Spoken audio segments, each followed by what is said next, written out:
Okay, wir sind in Hamburg. Es sieht wie irgendwo in der Bahn in Hamburg. Landungsbrücken. So, da sind ein paar Leute gekommen. Ich hab hier einen coolen Jungen, der kann singen, weißt du? Newcomer aus dem Saal. Irgendwann? 10 Jahre bin ich hier, immer noch keine Papier. Leute, was soll ich machen? Das Problem ist nicht bei mir.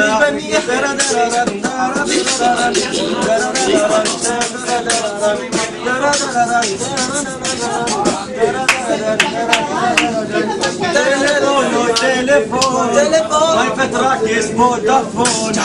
Meine Nummer ist D2, auf allen ist es frei.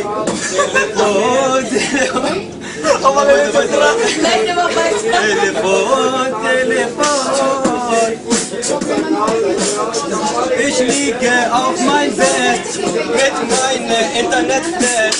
Ich liege auf mein Bett auch mit meinem Internetflat. Telefon.